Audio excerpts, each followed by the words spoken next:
नमस्कार, बहुत बहुत स्वागत आप सबका। आप देख रहे हैं हमारा prime time show news night और आपके साथ मैं हूं ममता चोपड़ा। और ऐसे में जबकि देश में चुनाव प्रचार जोरों पर है, विभिन्न मुद्दे लोगों का ध्यान आकर्षित कर रहे हैं। 7वें चरण के लिए कल शाम कह सकते हैं कि 7वें चरण के लिए अब जबकि चुनाव प्रचार भी जोर तरीके से चल रहा है, लेकिन इस सबके बीच नेताओं के जो बयान आ रहे हैं उन बयानों को लेकर भी सवाल खड़े हो रहे हैं। खासकर पाकिस्तान और चीन प्रेम को लेकर जिस तरीके से कांग्रेस के नेताओं के बयान आते रहे हैं, उन बयानों को लेकर बीजेपी को भी उन पर हमलावर होने का एक मुद्दा मिल जाता है। ऐसे में मणिशंकर अय्यर का बयान करेंगे, इस खबर को भी आपके सामने प्रस्तुत। लेकिन साथ ही साथ आज के न्यूज नाइट में अगले घंटे में हम बात करेंगे कि किस तरीके से दिल्ली के मुख्यमंत्री अरविंद केजरीवाल को सुप्रीम कोर्ट से निराशा हाथ लगी है। उनकी जमानत आगे बढ़ाए जाने की, उनको 7 और अतिरिक्त दिन दिए जाने की जो उनकी याचिका थी उसे खारिज कर दिया है सुप्रीम कोर्ट ने। यानी अब 2 जून को जेल वापस जाना होगा अरविंद केजरीवाल को। तमाम दिन की अलग और खबरें भी हैं साथ में। हालांकि गर्मी की बात करें तो आज दिल्ली ने ही गर्मी का रिकॉर्ड तोड़ दिया। 52.3 डिग्री मुंगेशपुर में दिल्ली के दर्ज किया गया। लेकिन वहीं शाम को हल्की फुहारें भी पड़ी, जिससे मौसम थोड़ा सुहाना भी हो गया। मौसम की भी होगी बात और साथ ही आपके सामने रखेंगे तस्वीर, करेंगे इस मुद्दे पर चर्चा भी। लेकिन साथ ही साथ जिस तरीके से प्रधानमंत्री ने आज पश्चिम बंगाल और ओडिशा में चुनाव प्रचार किया और विशेष तौर पर ओडिशा के मुख्यमंत्री के स्वास्थ्य को लेकर उन्हें चिंता जताई और उनके बिगड़ते स्वास्थ्य को लेकर इसको एक साजिश सवालिया निशान भी इस पर लगाया। करेंगे इस मुद्दे पर चर्चा, लेकिन आइए शुरुआत करते हैं हेडलाइंस के साथ। प्रधानमंत्री नरेंद्र मोदी ने पश्चिम बंगाल के मथुरापुर और ओडिशा के मयूरभंज, बालासोर, केंद्रपाड़ा में किया धुआंधार चुनाव प्रचार। टीएमसी पर तुष्टीकरण की राजनीति करने का लगाया आरोप। वहीं पीएम ने ओडिशा के मुख्यमंत्री नवीन पटनायक की खराब सेहत पर चिंता जताते हुए साजिश का जताया अंदेशा।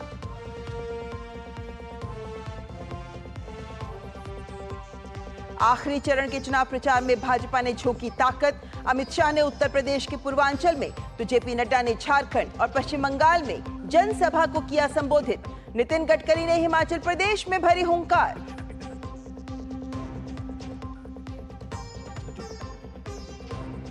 चुनावी रण में विपक्ष ने भी तेज किया प्रचार।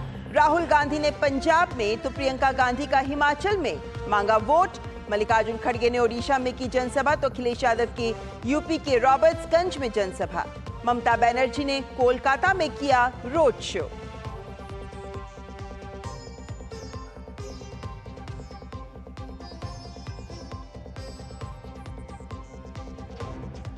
दिल्ली के मुख्यमंत्री अरविंद केजरीवाल को सुप्रीम कोर्ट से बड़ा झटका।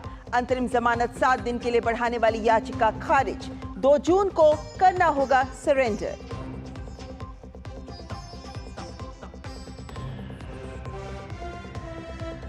कांग्रेस नेता मणिशंकर अय्यर ने चीनी आक्रमण के लिए कथित शब्द का इस्तेमाल कर खड़ा किया विवाद। भाजपा ने साधा निशाना, कहा चीनी हमले को कथित आक्रमण बताया जाना कांग्रेस की भारत विरोधी मानसिकता। बवाल हुआ तो मणिशंकर ने मांगी माफी और कांग्रेस ने बयान से किया किनारा।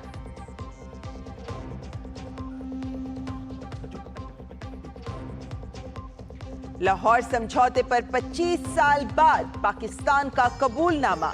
पाकिस्तान के पूर्व प्रधानमंत्री नवाज शरीफ ने स्वीकारा भारत के साथ हुए समझौते को पाकिस्तान ने तोड़ा।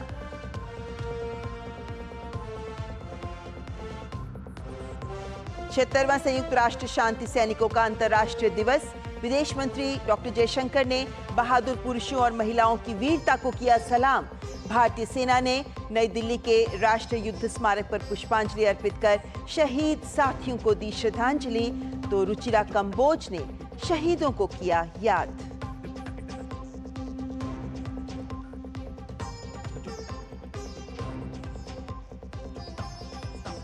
दिल्ली में गर्मी ने तोड़े सारे रिकॉर्ड। 52.3 डिग्री पहुंचा पारा। शाम को दिल्ली एनसीआर में बूंदाबांदी ने दी थोड़ी राहत। वहीं मौसम विभाग का अनुमान, अगले 24 घंटों में केरल में दस्तक दे सकता है मॉनसून।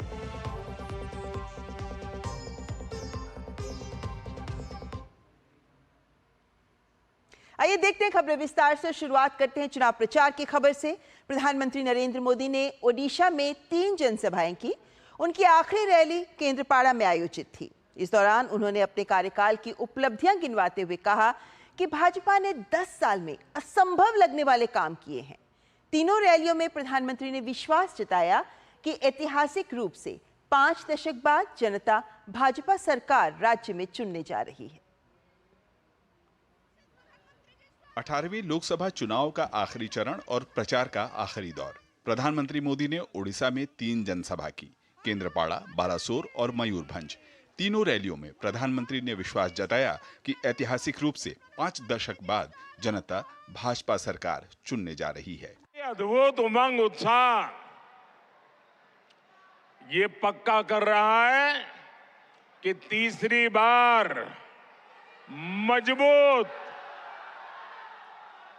मजबूत मोदी सरकार बनना तय है। साथियों, 5 दशक के बाद लगातार तीसरी बार पूर्ण बहुमत की सरकार बनाने का देश ने निर्णय कर लिया है। 4 जून के बाद एक बार फिर मोदी सरकार का भरोसा बीते 10 साल में किए गए विकास कार्यों और नामुमकिन लगने वाले मुद्दों पर स्पष्ट निर्णय की मुख्य वजह बन रहे हैं। प्रधानमंत्री ने गिनाया कि कांग्रेस के 60 साल के शासन पर 10 साल का मोदी सरकार का शासन भारी है। इन 10 सालों में गरीबों को पक्की छत मिली है, मुफ्त राशन और इलाज की व्यवस्था भी हुई है। साथ ही जम्मू कश्मीर से अनुच्छेद 370 भी हटा है। 10 साल पहले लोगों को लगता था कि घोटालों को रोकना असंभव था। 10 साल में बिना घोटाले की सरकार मोदी ने चला करके दिखाई है। 10 साल पहले लगता था कि आतंकवाद नहीं थामा जा सकता। हमने देश के बड़े शहरों को बम धमाकों से मुक्त करके दिखाया है। किसी ने सोचा नहीं था कि जम्मू कश्मीर में शांति आएगी। हमने 370 की दीवार गिराई। आज वहां लोकतंत्र का उत्सव मनाया जाता है। रिकॉर्ड मतदान हो रहा है। कोटि कोटि राम भक्त राम काज से जुड़े कार सेवक भी अयोध्या में मंदिर की उम्मीद छोड़ चुके थे। आज 500 साल का इंतजार खत्म हो चुका है। केंद्रपाड़ा की रैली में प्रधानमंत्री ने 2 दावे और किए। उन्होंने कहा कि 10 जून को ओडिशा में भाजपा सरकार बनेगी और 25 साल के बीजेपी शासन पर फुल स्टॉप लगेगा। दूसरा, उन्होंने कहा कि 4 जून को देश की परिवारवादी पार्टियां भी बिखर जाएंगी और साथ ही बिखरेगा उनका गठबंधन भी। देश में जितनी भी परिवारवादी पार्टियां हैं, उनके कार्यकर्ताओं में निराशा चरम पर है। बार बार फेल होने वाले परिवारवादी नेताओं से उनके ही लोग सवाल पूछ रहे हैं। इसलिए अगले 6 महीने में हम परिवारवादी पार्टियों में एक नया बिखराव देखेंगे। बिखर जाएगी। प्रधानमंत्री ने दोहराया कि भ्रष्टाचार मुक्त शासन उनकी सरकार की प्रतिबद्धता है और लूटने वालों को लौटाना ही पड़ेगा, ये उनका संकल्प। नीरज, निशांत और असीम के साथ ब्यूरो रिपोर्ट, डीडी न्यूज। तो ओडिशा में प्रधानमंत्री ने कुछ महत्वपूर्ण बातें कही, लेकिन उससे पहले पश्चिम बंगाल के मथुरापुर में भी प्रधानमंत्री ने जनसभा की और बड़ी संख्या में मौजूद लोगों का हुजूम इस रैली में देखने लायक था। प्रधानमंत्री के प्रति लोगों का अथाह प्रेम दिखा। पूरा मैदान खचाखच भरा था। विशाल जनसभा को देख प्रधानमंत्री नरेंद्र मोदी ने सभी लोगों का आभार जताया।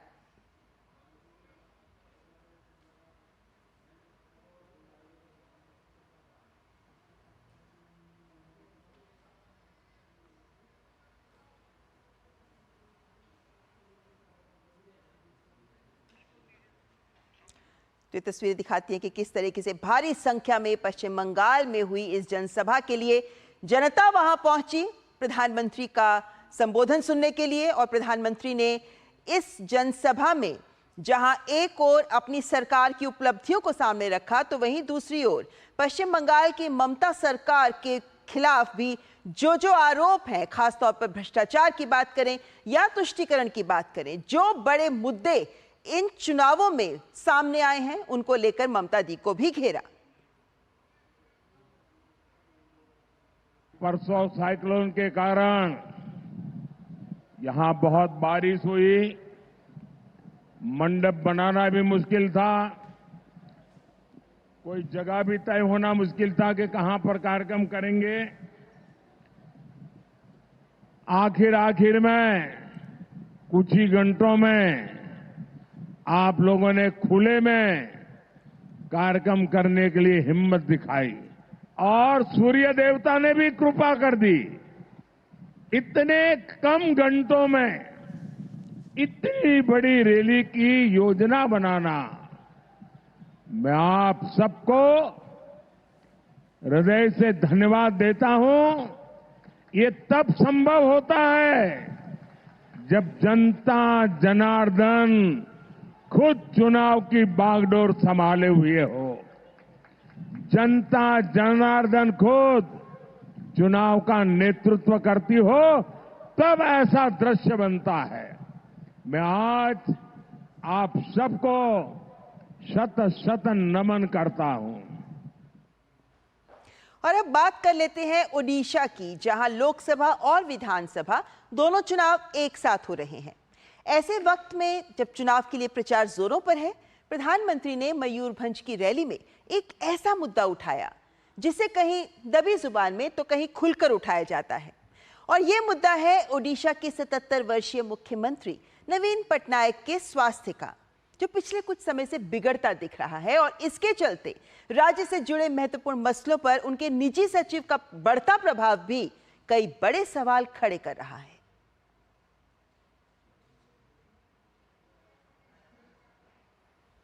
इस वीडियो में ओडिशा के 77 वर्षीय मुख्यमंत्री नवीन पटनायक के कांपते हाथ और बीजू जनता दल के नेता वीके पांडियन द्वारा उनके हाथ को छिपाए जाने का वीडियो सामने आने के बाद बुधवार को प्रधानमंत्री ने मयूरभंज की रैली में नवीन पटनायक के खराब स्वास्थ्य पर चिंता जताते हुए वही सवाल उठाया जो ओडिशा की जनता भी कुछ समय से उठा रही है कि पिछले एक साल में नवीन बाबू की तबीयत इतनी कैसे बिगड़ गई। क्या उनकी तबीयत खराब होने के पीछे कोई षड्यंत्र है? सवाल ये कि नवीन बाबू की तबीयत खराब होने के पीछे क्या कोई षड्यंत्र है क्या? ये उड़ीसा के लोगों को जानने का अधिकार है। कहीं इसमें उस लॉबी का तो हाथ नहीं है ना, जो नवीन बाबू के नाम पर पर्दे के पीछे उड़ीसा में सत्ता भोग रहे हैं। इस रहस्य से पर्दा उठना जरूरी है। प्रधानमंत्री द्वारा ये मुद्दा उठाए जाने के पीछे कारण है पूर्व आईएएस ऑफिसर और नवीन पटनायक के निजी सचिव रहे वीके पांडियन, जिन्हें लेकर यह आरोप लगाया जाता है कि इस समय वे सरकार से जुड़े फैसले ले रहे हैं। पिछले हफ्ते गृह मंत्री अमित शाह ने भी नवीन पटनायक के स्वास्थ्य और पांडियन पर हमला करते हुए कहा था कि ओडिशा में एक तमिल बाबू शासन कर रहा है, लेकिन भाजपा के जीतने पर ओडिशा के लाल को राज्य की बागडोर सौंपी जाएगी। इस वीडियो के वायरल होने के बाद असम के मुख्यमंत्री हिमंत बिस्व शर्मा ने भी पांडियन पर हमला बोलते हुए इसे मुख्यमंत्री का नहीं बल्कि ओडिशा वासियों का अपमान करार दिया। तो वीके पांडियन ने भी अपना बचाव करते हुए बीजेडी की जीत पर कहा कि 9 जून को ओडिशा का भूमिपुत्र सत्ता संभालेगा। हमारा तो नवीन बाबू से कुछ नहीं है, हमारा प्रॉब्लम तो नवीन बाबू से है ही नहीं, हमारा प्रॉब्लम है पांडियन से। कि भाई आप क्यों सरकार चलाते हो? उड़िया लोग हैं, मंत्री है, चीफ सेक्रेटरी है, डीजीपी है, सरकार उनको चलाने दो, कलेक्टिव रेस्पॉन्सिबिलिटी होते हैं। तो इसीलिए मेरा मानना है पंड्या ने उड़ीसा का साथ अन्याय किया है। I think 9th June itself, Bhumiputra will only take over. The one he speaks not just Odia, but lives in the hearts of people of Odisha. He will be the chief minister. On 9th June, between 11:30 to 1 p.m., the son of the Sahil, who lives in the hearts of 4.5 crores people of Odisha, will take over as the chief minister. Orissa में लोकसभा और विधानसभा दोनों चुनाव एक साथ हो रहे हैं। 77 वर्षीय नवीन पटनायक 24 वर्षों से सत्ता पर काबिज हैं, लेकिन इस बार चुनावों में उनका स्वास्थ्य और राज्य के निर्णयों पर एक बाहरी व्यक्ति पांडियन का प्रभाव एक बड़ा मुद्दा बन गया है। एक ऐसा मुद्दा जिसे सामने लाकर भाजपा भी इन चुनावों में बढ़त हासिल करने का प्रयास कर रही है। Bureau report. तो जाहिर है कि इस बार के उड़ीसा के चुनाव बहुत महत्वपूर्ण हैं, क्योंकि इस बार भारतीय जनता पार्टी जिस आक्रामक तरीके से यहां प्रचार कर रही है, अपनी बातों को सामने रख रही है, और जो समीकरण इस वक्त बन रहे हैं उसके मद्देनजर उड़ीसा में क्या सत्ता पलटेगी, देखने वाली बात होगी। लेकिन इसी से जुड़ा है हमारा आज का विशेष, जो कहता है उड़ीसा चुनाव क्या है समीकरण। और इस मुद्दे पर चर्चा के लिए हमारे साथ जुड़ रहे हैं ओडिशा में भाजपा प्रवक्ता अनिल बिस्वाल, साथ ही हमारे साथ राजनीतिक विश्लेषक दिलीप बिसोई भी थोड़ी देर में जुड़ने वाले हैं, जो वहां की पार्टी का बीजेपी का पक्ष रखेंगे। साथ ही वरिष्ठ पत्रकार आशुतोष मिश्रा इस वक्त हमारे साथ जुड़ गए हैं, और दोनों का ही मैं बहुत बहुत स्वागत करती हूँ। दिलीप बिसोई जी भी हमारे साथ जुड़ चुके हैं। सबसे पहले मैं आशुतोष जी आपके पास आना चाहूंगी। आशुतोष जी, महत्वपूर्ण बात यह है कि इस बार के चुनावों को लेकर 2014 से 2019 तक भाजपा ने एक बड़ी बढ़त बनाई अपनी सीटों में, और हमेशा हमने ये देखा कि विधानसभा और लोकसभा के चुनाव चूंकि साथ साथ होते हैं इस राज्य में, तो राज्य की जनता राज्य के लिए अलग चुनाव करती है और केंद्र की सरकार के लिए अलग चुनाव करती है। वोट का पैटर्न बिल्कुल अलग होता है। इस बार के समीकरण क्या दिशा दिखाते हैं, क्या संकेत देते हैं इस बार? क्या ये जो पैटर्न अभी तक चलता आ रहा है, राज्य में अलग केंद्र में अलग, बदलेगा? नहीं, आपने एकदम सही कहा। पिछली बार वाकई हमने जो देखा, जिसको हम स्प्लिट वोटिंग कहते हैं या इंटेलिजेंट वोटिंग कहते हैं, कि लोगों ने लोकसभा में तो बीजेपी की 2014 में लोकसभा की बीजेपी के पास सिर्फ एक सीट, लेकिन 2019 के चुनाव में एक से वो बढ़ के 8, बिल्कुल, तो बड़ी लंबी छलांग उन्होंने लगाई। और लेकिन विधानसभा में बीजेपी मुख्य विपक्षी दल बन के तो जरूर उभरी, लेकिन विधानसभा पर कब्जा और राज्य के शासन पर कब्जा बीजू जनता दल का ही रहा, नवीन पटनायक का ही रहा। तो लोगों मतलब ऐसा लगा कि लोग चाहते हैं कि राज्य में नवीन पटनायक शासन करें और केंद्र में मोदी जी, आदरणीय प्रधानमंत्री नरेंद्र मोदी जी प्रधानमंत्री बने रहें। लोगों की ऐसी इच्छा थी, ऐसा लगा पिछले बार के चुनाव को देखकर। इस बार के चुनाव का जो रवैया है, जिस किस्म का कैंपेन हो रहा है, मैं पहली बार देख रहा हूं कि इतना एग्रेसिव कैंपेन प्रधानमंत्री खुद कर रहे हैं। और प्रधानमंत्री का कैंपेन इतना एग्रेसिव है कि उसकी वजह से मुख्यमंत्री भी पहली बार इस तरह से जवाब दे रहे हैं, या उनके लोग इस तरह से जवाब दे रहे हैं। इससे एक चीज तो साफ है कि भाजपा यहां सरकार बनाने के लिए प्रतिबद्ध है। उसको कहीं ना कहीं ऐसा लग रहा है कि उसके पास एक बड़ा मौका है। उसको लग रहा है कि बीजू जनता दल या मुख्यमंत्री की पॉपुलैरिटी जो है वो धीरे धीरे वो कम हो रही है, या और किसी वजह से नवीन पटनायक या उनकी पार्टी जो है कमजोर हो रही है, और ये भाजपा को एक मौका दे रहा है और भाजपा अपनी सरकार इस राज्य में बना सकती है। इसीलिए इस बार हम देख रहे हैं कि प्रधानमंत्री खुद और बीजेपी के जितने बड़े नेता हैं, भाजपा के जितने बड़े नेता हैं, उनका कैंपेन बड़ा एग्रेसिव है, बड़ा आक्रामक रुख उन्होंने अपनाया है। जैसे प्रधानमंत्री आज की सभा की बात करें, जो मयूरभंज की सभा की बात करें, उन्होंने मुख्यमंत्री जी के स्वास्थ्य का सवाल उठाया। ऐसा नहीं है कि मुख्यमंत्री जी के स्वास्थ्य के विषय में पहले चर्चा नहीं हुई है, ये बात बार बार उठती रही है, विपक्षी दल इसको बार बार उठाते रहे हैं। लेकिन जिस प्रधानमंत्री का ये कहना और दूसरे लोगों का ये कहना, इसमें बहुत बड़ा फर्क है। प्रधानमंत्री ने तो यहां तक कहा कि अगर सत्ता में आ गई भाजपा तो एक कमेटी बनाई जाएगी, हम जांच करेंगे इसकी। बिल्कुल, कहीं इसके पीछे कोई षड्यंत्र तो नहीं, इस बात को प्रधानमंत्री ने आज सामने रखा। लेकिन अनिल बिस्वाल जी जो ओडिशा में राज्य के भाजपा प्रवक्ता हैं, अनिल जी, महत्वपूर्ण बात क्या है कि इस बार के चुनावों में भारतीय जनता पार्टी ने उड़िया अस्मिता को एक बड़ा मुद्दा बनाया है। क्या इसी मुद्दे को आगे बढ़ाते हुए आज जिस तरीके से प्रधानमंत्री ने मुख्यमंत्री के स्वास्थ्य की बात की, हालांकि हमारे साथ वहां से राजनीतिक विश्लेषक भी जुड़ेंगे, उनसे इस बात को आगे बढ़ाएंगे, लेकिन भाजपा का पक्ष जानना चाहते हैं कि इसके साथ उड़िया अस्मिता को जोड़कर देखना क्या पांडियन पर सीधा प्रहार है? मतलब उड़िया बनाम बाहरी, क्या यही लड़ाई दिशा देना चाहती है भाजपा? देखिए, 2024 की चुनाव इस बार ओडिशा लोग जो तय कर रहे हैं कि भारत बीजू जनता दल की सरकार को हटाएंगे, क्योंकि बीजू जनता दल सरकार पिछले 24-25 साल में ओडिया लोगों के लिए कुछ नहीं किया।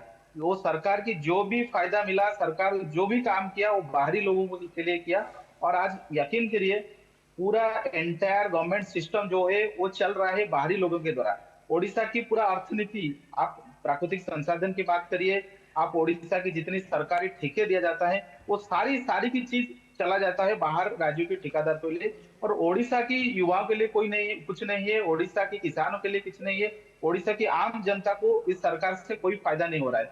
और आप जैसे बोल रहे थे, प्रधानमंत्री इस चुनाव को भारतीय जनता पार्टी की पूरी कमांड संभाल रहे हैं और भारतीय जनता पार्टी इस प्रतिबद्ध है कि इस बार सरकार बदलेगा और भारतीय जनता पार्टी की सरकार होगा। और जो बात आप जिक्र कर रहे थे, देखिए, नवीन पटनायक की स्वास्थ्य की बात, नवीन पटनायक कोई व्यक्ति नहीं है, वो ओडिशा की चीफ मिनिस्टर है और it is the duty of the state. Naveen Patnaik की तबीयत की देखभाल करना ये स्टेट का ड्यूटी है, ये कोई व्यक्ति या कोई राजनीतिक दल का ड्यूटी नहीं है। आप देखिए, ये करिए कि आज पर द प्रोटोकॉल चीफ मिनिस्टर को कोई एसपीजी से अलावा और कोई दूसरा व्यक्ति छू नहीं सकता। लेकिन हम कैंपेन में देख रहे हैं, जो वीके पांड्यन है वो नवीन पटनायक को पूरा डायरेक्शन दे रहे हैं, उसको हाथ को पकड़ के रखे हैं, उसको उनका आज तो उनका वीडियो आया कि वो पैर मार रहे हैं नवीन पटनायक को। This is can not be टॉलरेटेबल।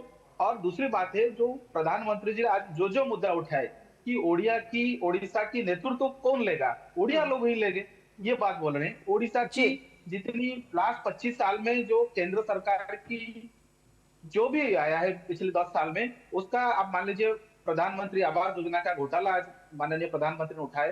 प्रधानमंत्री ने यह बात भी उठाई कि बीजू जनता दल सरकार ने एक without approval of the cabinet एक कानून लाया था आदिवासियों की जमीन हड़पने के लिए, और भाजपा ने उसको विरोध किया, वो कानून हटा, बीजू जनता दल ने उसको वापस लिया। लेकिन लाया था, तो अगर सरकार बीजू जनता दल बनती है तो फिर वो कानून आएगा। तो प्रधानमंत्री ने आज कई बात उठाई कि ओडिशा में माफिया राज चल रहा है।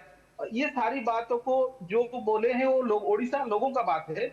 आज प्रधानमंत्री ने उस बातों को उठाया है एक बड़ा मंच। तो बेसिकली हम ये कह सकते हैं कि राज्य की जनता के जो मुद्दे हैं उन्हें प्रधानमंत्री ने आगे रखा। लेकिन आशुतोष जी, एक बात सर्वविदित रही है अभी तक उड़ीसा की राजनीति में कि नवीन पटनायक को जनता पसंद करती आई है। ऐसे में जब हम ये कहते हैं कि नवीन पटनायक से प्यार लेकिन पांडियन पर प्रहार, तो क्या इस बार उनका स्वास्थ्य बीजेपी के लिए क्या ये मुश्किल में डलता दिख रहा है? क्या एक बड़ा मुद्दा बीजेपी के खिलाफ जाता दिख रहा है कि मुख्यमंत्री का स्वास्थ्य, गिरता हुआ स्वास्थ्य, दूसरी ओर पांडियन का जो राज्य का काम है, प्रशासन है, उसमें दखलंदाजी? नहीं, आपने सही कहा। देखिए, वो मुद्दा तो जरूर है और एक बड़ा मुद्दा है। पहले ऐसा हुआ कि पहले किसी ने इसको इतना बड़ा इस तरह से उठाया नहीं, इसकी चर्चा होती थी लेकिन दबी जबान से, किसी ने इसको इतना बड़ा मुद्दा बनाया नहीं था। जैसा मैंने आपसे कहा कि एक प्रधानमंत्री का इस विषय में वक्तव्य देना या प्रधानमंत्री का इस बारे में बात करना, और वो भी ऐसे बात करना, ये कहना कि अगर सत्ता में आए तो वो एक कमेटी बनाएंगे, इसकी जांच होगी। तो जब ऐसा होता है, जब इस स्तर का व्यक्ति, प्रधानमंत्री के स्तर का व्यक्ति ऐसी बात कहता है, तो उसका महत्व कुछ और हो जाता है। लेकिन आशुतोष जी, जनता के बीच ये मुद्दा कितना बड़ा बन रहा है? मतलब अपने स्तर पर प्रधानमंत्री के द्वारा ये बात कहा जाना एक बड़ी बात है कि भाई हम समिति भी बना देंगे ताकि वो जांच की जाए इस पर कि कहीं ये कोई षड्यंत्र तो नहीं। लेकिन जनता के बीच ये क्या वाकई बड़ा मुद्दा है? नहीं, मैं आपसे ये कहना चाहता हूं, देखिए, मैंने इस राज्य की राजनीति को कुछ समय से देखा है। मुख्यमंत्री जी का स्वास्थ्य जो है, आप अगर उनकी पब्लिक मीटिंग्स देख लें तो भी वो 77 साल के हो गए हैं। वैसे तो 70 से ऊपर के हमारे प्रधानमंत्री भी हैं, लेकिन वो ज्यादा फिट है। उनके मुकाबले मुख्यमंत्री बहुत कम फिट है। तो आप अगर आप उनको सभाओं में देखें तो आपको पता चलेगा कि हाँ, उनकी अगर मतलब बॉडी लैंग्वेज देखें तो आपको लगेगा कि ये पूरी तरह से स्वस्थ नहीं। लेकिन जनता में ये कभी इतना बड़ा मुद्दा नहीं बना है कि इसकी वजह से वो मुख्यमंत्री को बदलना चाहें या राज्य की सरकार को बदलना चाहें। और जनता में कि पांडियन अगर उनको सहारा दे रहे हैं तो ये अपने आप में इस तरह का मुद्दा बन जाना कि नहीं साहब वो उनके बुरे स्वास्थ्य को छिपाने की कोशिश कर रहे हैं या राज्य को भ्रमित करने की कोशिश कर रहे हैं। मुझे नहीं लगता कि अभी तक ये इस किस्म का मुद्दा बना है, लेकिन इसको इस किस्म का मुद्दा बनाने की कोशिश की जा रही है। ये तो चुनाव के नतीजे ही बताएंगे कि वाकई ये इतना बड़ा मुद्दा है।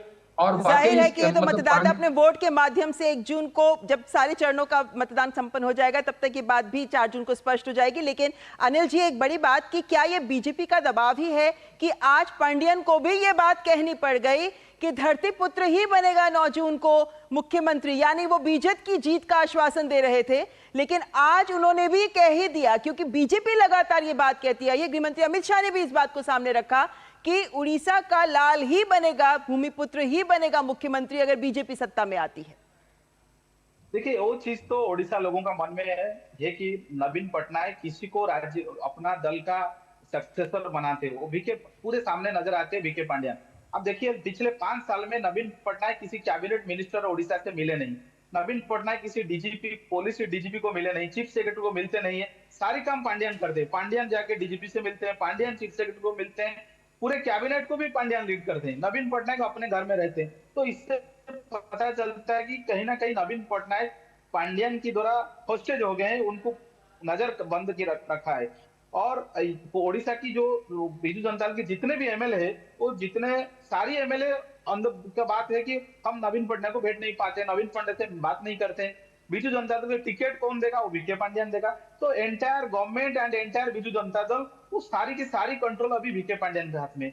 और ये जो बात सामने आता है कि देखिए, ओडिशा के लोग तो नवीन पटनायक चुने थे, वो तो बीके पांड्यन को वोट नहीं दिए थे। लेकिन बीके पांड्यन बैकडोर गेट में अगर एंट्री करके आके सारी पावर को हड़प करके अपनी राज चलाएंगे और यहाँ भ्रष्टाचार बढ़ाएंगे, सारी लूट करेंगे, सरकारी से लेकर सारी ठीक पैसा लूट करेंगे, तो ये ओडिशा लोगों द्वारा कभी भी ये तय नहीं जा सकता। और इसको लेकर ओडिशा लोगों का मन में आक्रोश काफी है।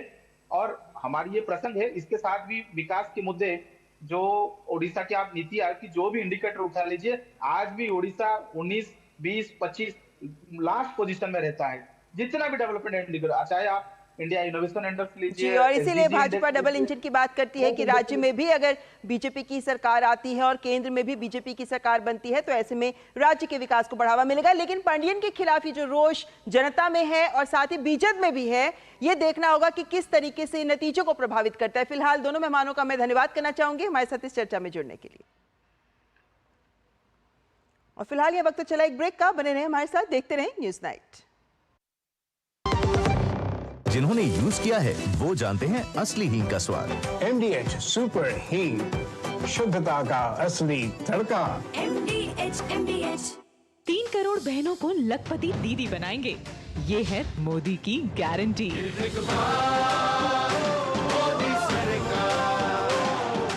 डॉक्टर ऑर्थो ऑयल के रेगुलर मसाज से जॉइंट हेल्थी रहते हैं। और अगर प्रॉब्लम बहुत पुरानी है तो डॉक्टर ऑर्थो कैप्सूल्स साथ लेना ना भूलें। अब दर्द भी घुटने टेकेगा। मैं क्या जी, सब जानते हैं, जहां दिखे मारियो, अपना समझ के खा लियो। बात जब पीढ़ियों के लिए बनने वाले घर की हो तो जिम्मेदारी बड़ी हो जाती है। गैलेंट समझता है ये जिम्मेदारी। अब डबल एम रिब्स के साथ गैलेंट एडवांस TMT रीबार, निर्माण का रियल हीरो। दादू, आपका तारा मतलब? बहुत प्यारा, बिल्कुल तुम्हारे जैसा। पापा, ऑनलाइन फॉरेक्स ट्रेडिंग पर best offers, high returns, bonus deposit और इनाम जीतने का मौका। हाँ बैल, मुझे मार मतलब? मुसीबत को बुलाना तुम्हारे पापा जैसे। आरबीआई कहता है आकर्षक ऑफर्स का लालच देने वाले अनधिकृत प्लेटफॉर्म्स पर फॉरेक्स ट्रेडिंग करना यानी अपने पैरों पर कुल्हाड़ी मारना। इसका मतलब? फिर से पूछो। समझा पापा? आरबीआई कहता है जानकार बनिए, सतर्क रहिए। Curiosity can take you to some out of the world places. Took me to the moon today. Curious about this place? Scan this QR code before I take it off with my Seat tires.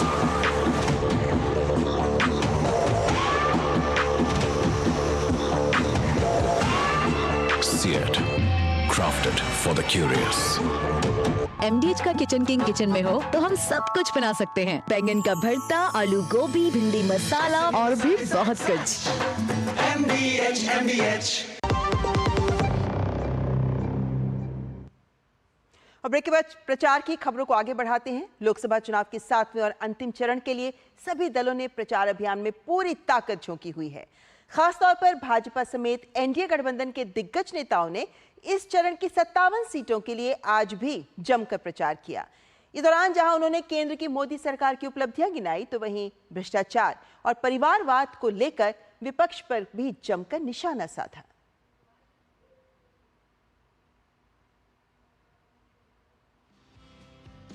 दुनिया के सबसे बड़े लोकतंत्र के सबसे बड़े महापर्व के लिए अब सभी दलों की नजर 7वें और अंतिम चरण की सीटों पर लगी हुई है।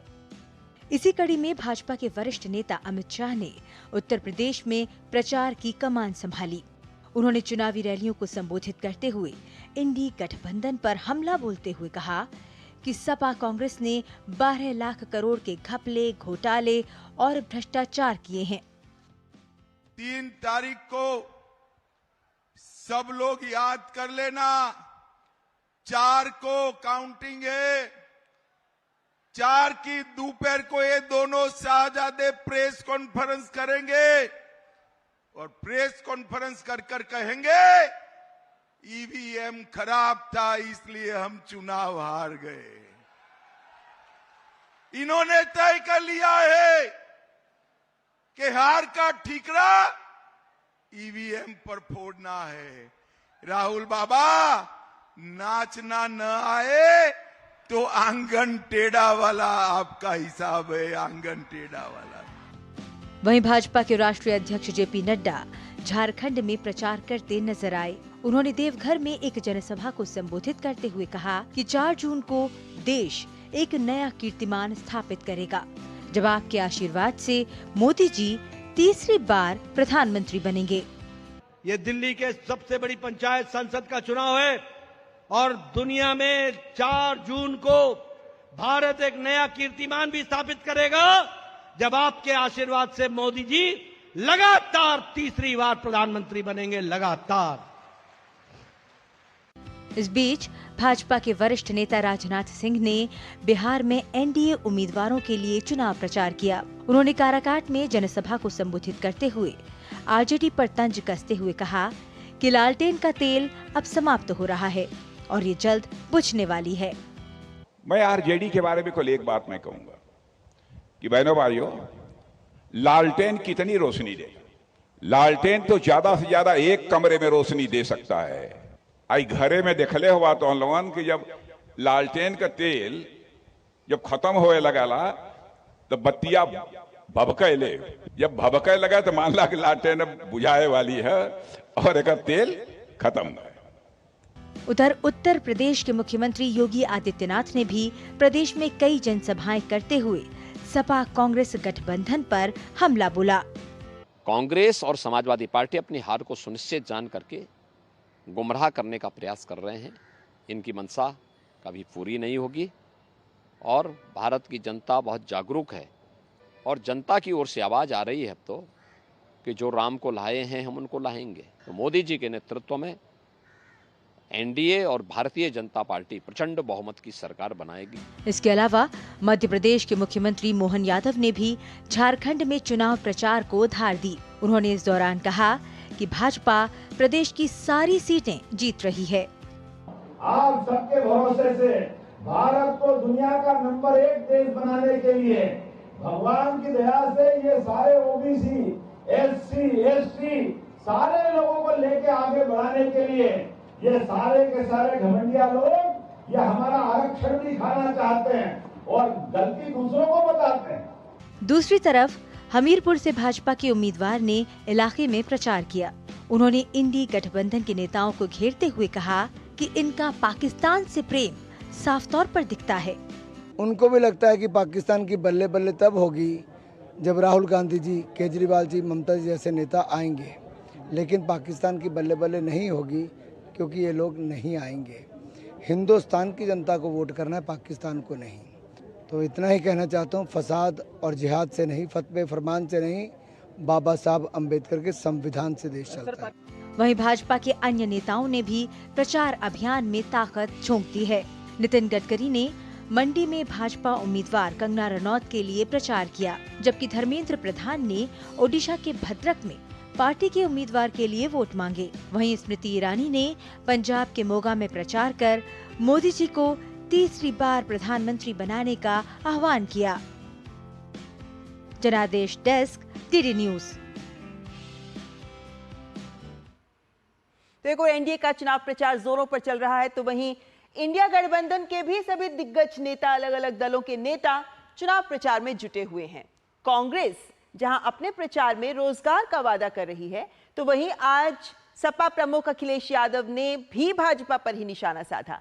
राजद के नेता की बात करें तो राजद ने भी आज रोजगार को ही आगे बढ़ाया। तेजस्वी यादव ने इसी बात को सामने रखा। और वहीं कोलकाता की बात करें तो आज पश्चिम बंगाल में ममता बनर्जी ने पदयात्रा की और लोगों के बीच जाकर वोट मांगा।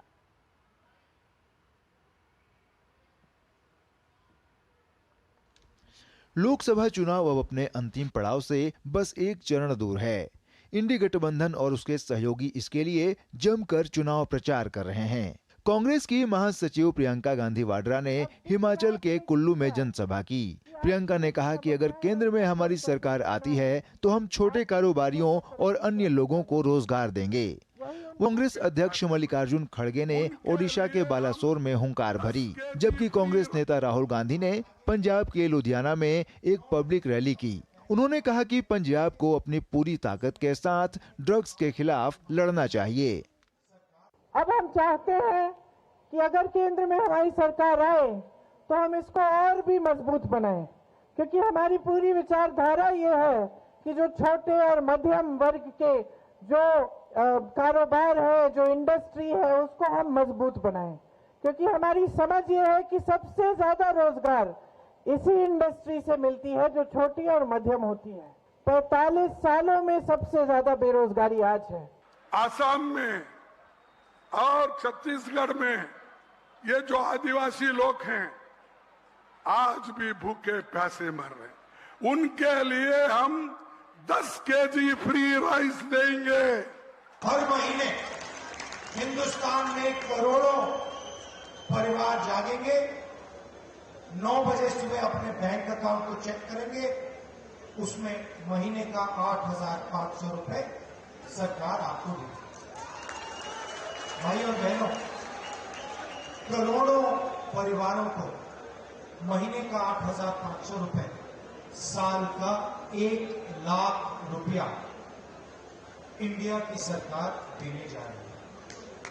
उधर सपा प्रमुख अखिलेश यादव ने उत्तर प्रदेश के मिर्जापुर में एक चुनावी जनसभा को संबोधित किया। उन्होंने कहा कि समाजवादियों के बाद इस सरकार ने राज्य में कोई काम नहीं किया है, जबकि बिहार में इंडी गठबंधन में सहयोगी राष्ट्रीय जनता दल के नेता तेजस्वी यादव ने भाजपा पर निशाना साधा।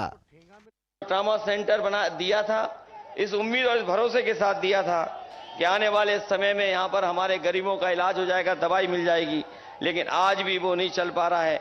इसी तरह चाहे बस स्टैंड बनाया हो, वो भी सरकार नहीं चला पाई है। जितने भी काम दिए थे वो सब के सब अधूरे हैं। बिहार ने 40 में से 39 सांसद दिया इनको, गुजरात से भी ज्यादा सांसद दिया 10 सालों में, लेकिन बिहार को ठेंगा मिलेगा और गुजरात को सब कुछ मिलेगा, ऐसे नहीं होगा। इसलिए बिहार की जनता इस बार सबक सिखाएगी। इधर पश्चिम बंगाल में मुख्यमंत्री ममता बनर्जी ने कोलकाता में रोड शो किया। Bureau report, DD news.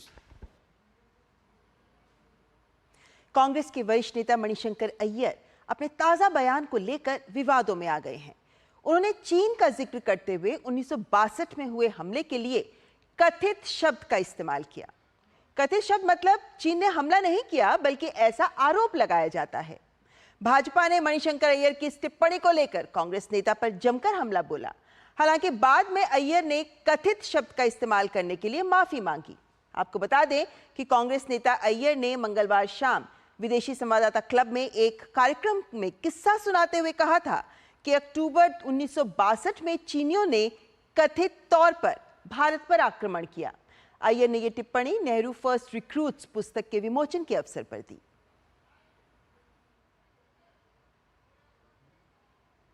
In October 1962, the Chinese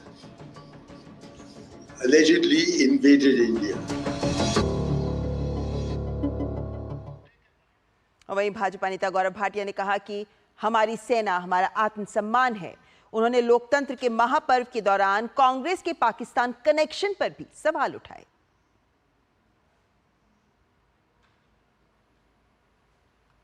Manishankar Iyer ने ही कहा था कि पाकिस्तान के पास भी एटम बॉम्ब है। अब आप बताइए, हमारा महापर्व चल रहा है। भारत का हर नागरिक जिसे भारतीय सेना पे गौरव है, हमारा आत्मसम्मान है हमारी सेना, तो ये चुनाव के समय कांग्रेस पार्टी के टावर से दोनों शत्रु देशों को सिग्नल क्यों दिए जा रहे हैं? क्या ये सिग्नल इसलिए दिए जा रहे हैं? कांग्रेस पार्टी जानती है कि उनका सुपड़ा साफ होने वाला है, लेकिन ये वही मणिशंकर अय्यर हैं जिन्होंने पहले भी कहा था श्री नरेंद्र मोदी जी को हटाने के लिए पाकिस्तान को हस्तक्षेप करके मदद करनी चाहिए।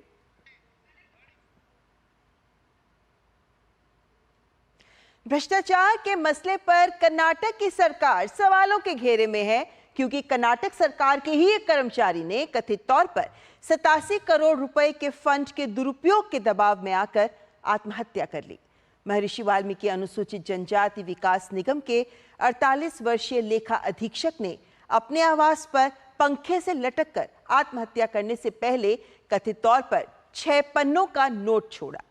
पुलिस के मुताबिक सुसाइड नोट में विभिन्न बयानों के माध्यम से करीब 87 करोड़ रुपए की हेराफेरी और अपने इस कदम के पीछे के कारणों का उल्लेख किया है। कर्मचारी ने आरोप लगाया कि उनके 3 सहकर्मियों ने उन्हें परेशान किया और कथित तौर पर निजी लाभ के लिए धन की हेराफेरी के लिए उनका इस्तेमाल किया। तो कर्नाटक सरकार के ही कर्मचारी ने सरकार पर भ्रष्टाचार का आरोप लगाया है और कर्नाटक में भ्रष्टाचार को लेकर आत्महत्या के बाद बीजेपी ने राज्य सरकार को आड़े हाथों लिया। बीजेपी कार्यकर्ताओं ने विरोध प्रदर्शन किया और प्रदर्शन में भारी संख्या में लोग भी शामिल हुए और न्याय की मांग करते हुए राज्य सरकार के खिलाफ नारे लगाए।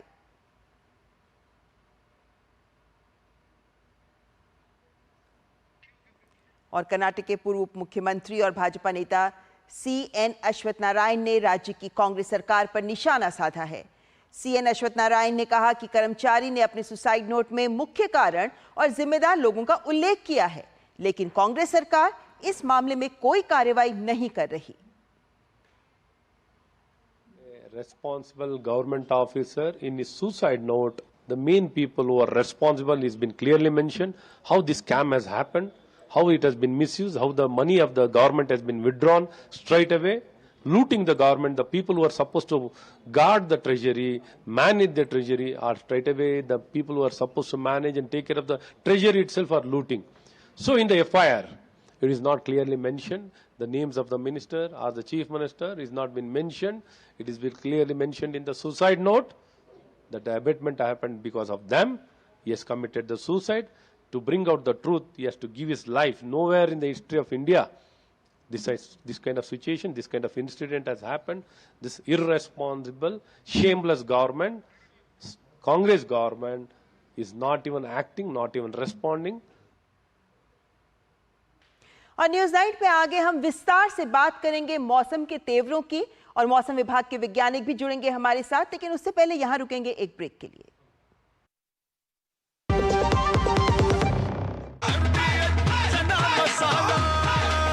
अब छोलिया हो या लोबिया, सफेद चने या काले चने, सब कुछ मजेदार बने। किसानों को जारी रहेगी 6,000 रुपए की सम्मान निधि। यह है मोदी की guarantee.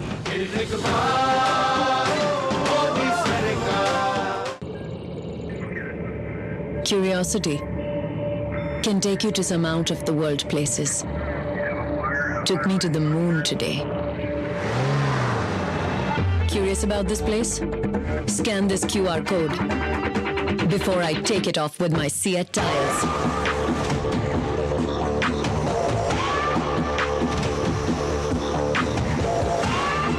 Seat, crafted for the curious. बहाना नंबर 11, नींद पूरी करने का डे। बहाना नंबर 28, ट्रिप पर जाने का day. 39, binge watch all seasons. 65, घर की सफाई का डे। एक वोट ना डालने से क्या होगा? और सबसे बड़ा बहाना, isn't it a holiday today? Holiday? 101 बहाने हैं वोट ना डालने के, पर इस चुनाव के पर्व में एक ही रीजन काफी है वोट डालने का। वो है हमारी रिस्पॉन्सिबिलिटी, देश और हमारे फ्यूचर के लिए।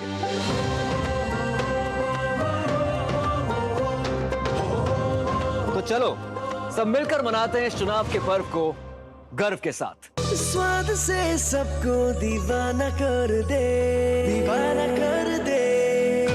पता का चाय, गजब का स्वाद। Delivery boy has picked your order. अरे भाई पता है भूख लगी है। 30 मिनट का मैसेज नोटिफिकेशन आया था ना। मैसेज के सारे थोड़ी बैठ सकते हैं। कल आपने कुछ शेयर्स बेचे थे ना? हाँ, तो चेक किया? मैसेज आया तो था। सिर्फ मैसेज काफी नहीं है। आप शेयर मार्केट में कोई भी ट्रांजैक्शन करते हैं ना, तो स्टॉक एक्सचेंज से आए SMS या ईमेल को अपने डीमैट अकाउंट और बैंक स्टेटमेंट के साथ भी टैली कीजिए। बेटा भूख में ना दिमाग बंद हो जाता है। सोच कर, समझ कर, इन्वेस्ट कर। अब तक टेस्टी राजमा बनाना नहीं आया। बिना MDH राजमा मसाला के टेस्टी राजमा कैसे बनेगा? MDH राजमा मसाला। क्या स्वादिष्ट राजमा बनाए। MDH। और ब्रेक के बाद आइए बात कर लेते हैं मौसम की। तो बढ़ते तापमान को लेकर आज दिल्ली ने रिकॉर्ड बना डाला है, लेकिन शाम तक वर्षा की हल्की फुहारों ने दिल्ली NCR को कुछ राहत भी दी। वहीं भारी वर्षा से पूर्वोत्तर भारत के इलाकों में जनजीवन अस्त व्यस्त हो गया और केरल के तो 5 जिलों में बारिश का ऑरेंज अलर्ट भी जारी किया गया है। गर्मी लोगों के लिए आफत बन गई है। पारे ने कई रिकॉर्ड तोड़ डाले हैं। आसमान से बरस रही इस आग से लोग बहुत ही परेशान हैं। दिल्ली, कठुआ, जोधपुर में प्रचंड गर्मी पड़ रही है। लोगों का घरों से बाहर निकलना तक दूभर हो गया है। बहुत जरूरी काम होने पर ही लोग बाहर निकल रहे हैं। वहीं बिहार के बेगूसराय और शेखपुरा में स्कूली छात्र गर्मी से बेहोश हो गए। वहीं केरल के तिरुवनंतपुरम में मानसून से पहले कई हिस्सों में भारी बारिश हुई। बात करें राजधानी दिल्ली की, तो लू के थपेड़े और चिलचिलाती गर्मी लोगों के लिए आफत बन गई है। वहीं दिल्ली में बुधवार सुबह 11:30 बजे न्यूनतम तापमान 42.2 डिग्री सेल्सियस रहा। वहीं जम्मू कश्मीर के कठुआ में गर्मी की वजह से भूमि का जल स्तर नीचे चला गया है और कई जगहों पर जल स्रोतों में कम पानी होने की वजह से पानी का संकट पैदा हो गया है। उधर राजस्थान में आसमान से आग बरस रही है। गर्मी ने कई पुराने रिकॉर्ड तोड़ डाले हैं। जयपुर, जोधपुर, बाड़मेर में गर्मी से लोगों का हाल बेहाल है।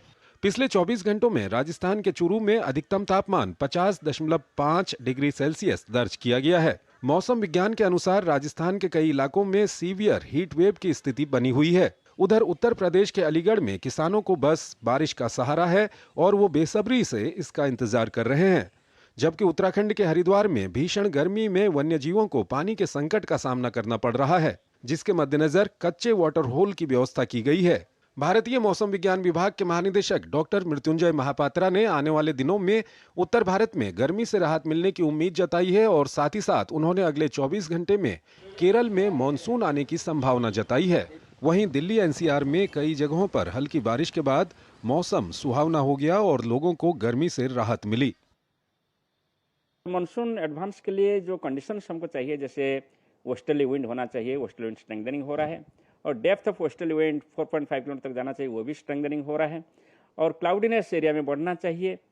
तो ये सब को देखते हुए हम स्टेटमेंट लगातार दे रहे हैं कि कंडीशंस फेवरेबल हो रहा है और आज के जो हमारा एनालिसिस है इसके हिसाब से अगले 24 आवर्स में यानी कल तक केरल में मानसून ऑनसेट हो सकता है। गर्मी तो बहुत ज़्यादा है यहाँ पे, ऐसा लग रहा है कि कब हम यहाँ से निकलेंगे दिल्ली से। दिल्ली आके ऐसा लग रहा है कि कैसे रहते होंगे लोग यहाँ पे। 48-39 डिग्री का टेम्परेचर, जो कि भोपाल में हाईएस्ट हम 43 भी नहीं झेल पा रहे थे। दिल्ली की गर्मी को तो कोई बात ही नहीं है। 50 डिग्री पार जा रहा है गर्मी। इतना गर्मी है तो भी घूमने का कुछ मजा ही अलग है दिल्ली का। गर्मी की वजह से जंगलों में आग लगने की घटनाएं भी बढ़ती जा रही हैं। जम्मू कश्मीर के उधमपुर स्थित दारसू वन क्षेत्र में 2 दिनों से आग लगी हुई है। वन विभाग और वन सुरक्षा बल आग पर काबू पाने का प्रयास कर रहे हैं। वहीं राजौरी वन प्रभाग में विभिन्न स्थानों पर वनाग्नि की घटनाएं सामने आईं। क्षेत्र में अब तक जंगल में आग लगने की 8 घटनाएं सामने आई हैं। गर्मी से बच्चों का भी बुरा हाल है। बिहार के बेगूसराय के मटिहानी के एक स्कूल में भीषण गर्मी के कारण कई छात्राएं बेहोश हो गईं। बाद में छात्राओं को अस्पताल में भर्ती कराया गया। वहीं बिहार के शेखपुरा में स्कूल में बच्चे बेहोश हो गए। दूसरी ओर केरल में मानसून से पहले तिरुवनंतपुरम के कई हिस्सों में बारिश हुई। बंगाल की खाड़ी में चक्रवाती तूफान रेमल के प्रभाव के कारण ब्रह्मपुत्र नदी का जलस्तर बढ़ गया है। तमिलनाडु के थुथुकुडी में तूफानी हवा के कारण सैकड़ों पपीते के पेड़ क्षतिग्रस्त हो गए। Bureau report, DD news.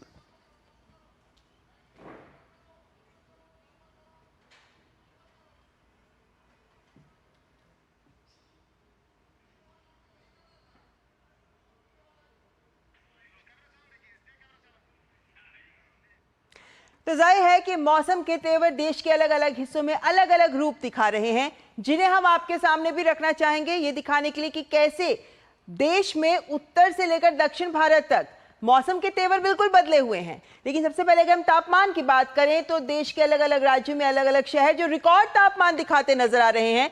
Delhi की बात करें तो दिल्ली में ये पिछले 100 वर्षों का अधिकतम तापमान, हालांकि दिल्ली में मुंगेशपुर में 52.3 डिग्री सेल्सियस ये तापमान दर्ज किया गया है, जो पूरे देश में सबसे अधिक है। और दिल्ली में 100 वर्षों से भी अधिकतम रिकॉर्ड तोड़ दिया है आज के तापमान में। हालांकि शाम को फुहारों से राहत जरूर मिली, लेकिन दिल्ली के अलावा अगर हम पूरे उत्तर भारत की बात करते हैं तो हम यही देखते हैं कि लगातार राजस्थान के तो कई शहर हैं, बीकानेर है, लेकिन चूरू में देखिए तो 50.5 डिग्री सेल्सियस का तापमान रिकॉर्ड किया गया। लेकिन राजस्थान में पिलानी की बात करें, बीकानेर की बात करें, यहाँ पे सभी राज्य ऐसे हैं जहाँ 48-49 डिग्री का तापमान लगातार नजर आ रहा है। लेकिन राजस्थान के अलावा उत्तर भारत के तमाम और भी राज्य हैं, खासतौर पर उत्तर प्रदेश की बात करें या सिरसा की बात करें, सिरसा ने भी रिकॉर्ड तोड़ा है, क्योंकि यहाँ भी हरियाणा में 50.3 डिग्री तक का तापमान पहुंच चुका है। ये सिरसा। और साथ में भटिंडा की बात करें तो पंजाब का भटिंडा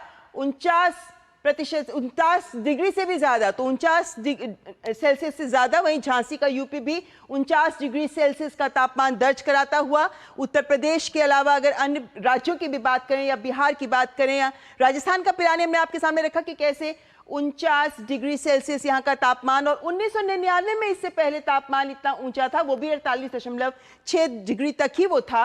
लेकिन अब पिलानी ने 50 डिग्री। निवाड़ी मध्य प्रदेश की बात करें तो यहाँ भी 48.5 डिग्री सेल्सियस का तापमान, यानी मध्य प्रदेश, राजस्थान, उत्तर प्रदेश, पंजाब, हरियाणा, दिल्ली, ये सभी राज्यों में तापमान बहुत ऊंचा है। लेकिन वही बिहार की भी बात करें तो पटना में ही 47 डिग्री के पार लगभग 48 डिग्री तक तापमान छूता हुआ नजर आया, जो ये दिखाता है कि पूरे उत्तर भारत में किस प्रकार से हमारे यहाँ पे तापमान लगातार बढ़ रहा है। लेकिन वहीं अगर हम देखें तो दक्षिण भारत में हम लगातार बता रहे हैं कि कैसे दक्षिण भारत के विभिन्न राज्यों में इस वक्त बारिश का कहर है। दक्षिण भारत के साथ साथ पूर्वोत्तर के राज्यों में भी बारिश का कहर नजर आ रहा है। और ये जो मौसम के बदलते तेवर हैं, ये कुछ सवाल भी खड़े करते हैं। हमारे साथ इस वक्त डॉक्टर जैनामणि, जो मौसम विभाग में वरिष्ठ वैज्ञानिक हैं, वे हमारे साथ जुड़ गए हैं।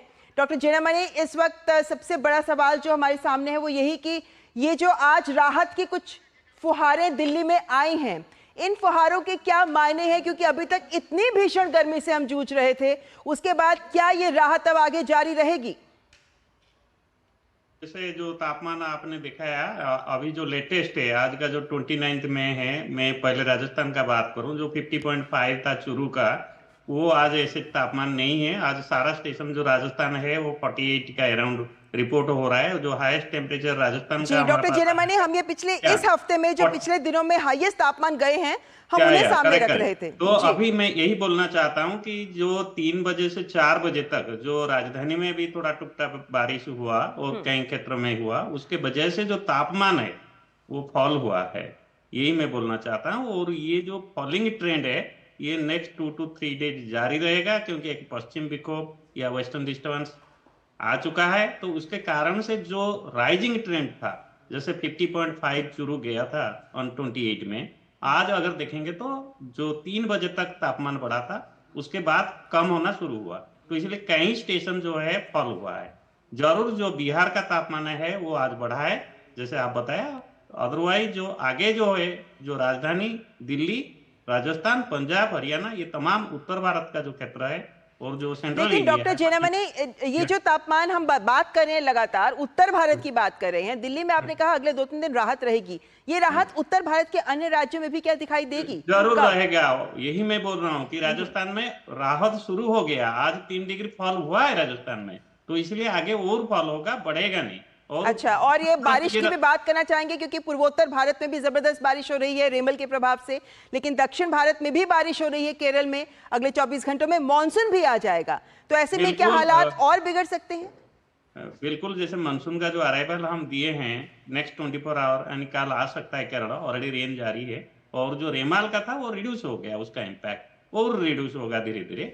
लेकिन मैं ये बोलना चाहता हूँ कि राष्ट्रीय राजधानी दिल्ली का रिकॉर्ड को लेके जो कंफ्यूजन है वो मैं दूर करता हूं कि ऐसे कोई तापमान जो हाई रिकॉर्ड नहीं है उसका। अगर आज दिल्ली का देखेंगे सारा स्टेशन जो है 49.2 से लेस है, तो जो तापमान जो 52 या 51 जो आया है वो हम लोग अभी रीअसेसन कर रहे हैं, एग्जैक्ट रिकॉर्ड मिल जाएगा। चलिए, बहुत बहुत शुक्रिया डॉक्टर जेनामनी हमारे साथ बात करने के लिए। तो ये राहत की बात है कि अगले 2-3 दिन तक भी गर्मी से कुछ राहत मिल सकती है, लेकिन अपना एहतियात रखिए क्योंकि ये मौसम गर्मी का है, ऐसे में आपको अपना बचाव जरूर करना चाहिए। इसी के साथ न्यूज नाइट में आज बस इतना ही। हमारी पूरी टीम को दीजिए इजाजत, नमस्कार।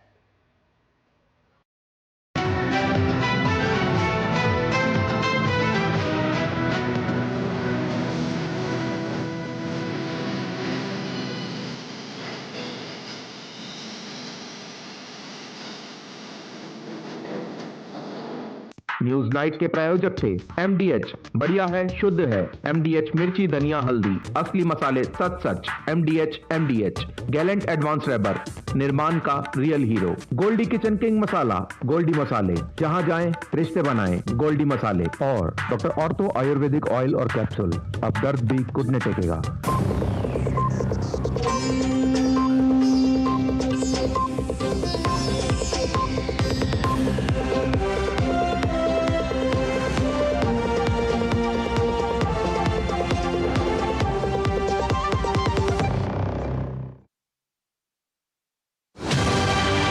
अंतिम पड़ाव में पहुंचा आम चुनाव, अब आई फैसले की बारी।